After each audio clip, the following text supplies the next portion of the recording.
Mount Sinai, an invitation to come close to God. After God brought his children out of Egypt, through the sea, and across the desert, he brought them to a mountain. It was called Mount Sinai, and it was the same place where Moses had first talked with God at the burning bush. The people set up their tents and camped in front of the mountain. God called Moses, "Come up the mountain and talk with me." So Moses climbed up the mountain. "Ah, my people, the children of Israel," said God as he looked out at them.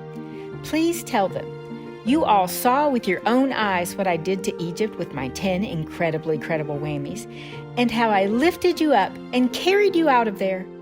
I spread my wings to catch you like an eagle lifts up its babies. You were flying on eagle's wings. I brought you close to me like you were my happy bride coming into my home. If you will listen carefully to me and obey my covenant with you, then you will become a people belonging to me, my treasured possession. The whole world is mine, but out of all the nations, you will be set apart for me alone. You will be for me a kingdom of priests and a nation set apart for me and my purposes." Are you surprised to hear God talking so sweetly to these whining, crying, panicking, pouting people? Well, God really is that forgiving and merciful. He just can't help himself sometimes. When God looked down at his chosen children, adoring words just rolled off his tongue like a beautiful poem. Flying on eagle's wings, a happy bride coming into my home. This was all God had wanted from the beginning. A people he could draw close to himself. It was all part of his big plan. God sounds ready to scoop them up and wrap them in his arms, doesn't he? Ready to get back on the path to the Garden of Eden and the Tree of Life. And God wanted all his people to be close to him, not just some, all. He wanted a royal priesthood, kingly priests doing God's redeeming work of putting other men's hands into God's hands so that all men everywhere would have a chance to know him. One holy nation set apart to do the work of healing the other nations of the world. But how are these whining, crying, panicking, pouting people going to get to a place of purity and cleanness to ever become this useful to God? Part of it had to do with the covenant of rules he was about to give them. Sin separates people from God, and the rules would make it very clear what was sin and how people were not living up to God's holiness.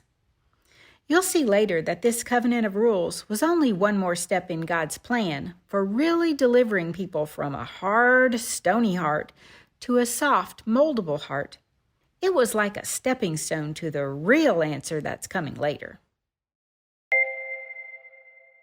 Then Moses went down the mountain and told the people all that God had said. They excitedly answered, "All that the Lord has commanded, we will do." So Moses went back and told God what they'd said.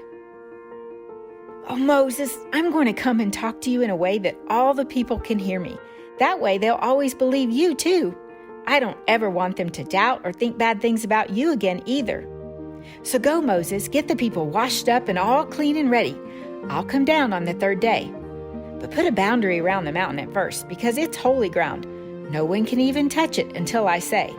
But when you hear the trumpet blast, then everyone can come up the mountain to me." So Moses helped the people get all clean and ready. Scrub-a-dubba-dubba. They washed their clothes and their bodies. I bet they even got behind their ears. And they didn't do anything that would make them unclean. When the third day came, they came out of their tents and stood in front of the mountain. Boom, bang, crash! There was lightning and thunder and a huge dark cloud over the mountain. God came down on the top of the mountain with fire and smoke. The whole mountain started shaking, and there was a sound of a loud trumpet getting louder and louder and louder. Moses and God were talking to each other. The people could hear God's thundering voice. What an awesome sight to see and sound to hear. God spoke to them and told them 10 commands, 10 rules that he wanted them to obey.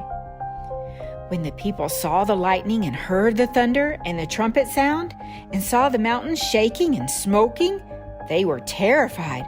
They were so afraid they started shaking too. Please, oh please, Moses, don't let God talk directly to us, they cried. We're scared. You talk to him for us, and we'll listen to you, because if God talks to us, we'll die. It wasn't really true. They were just panicking.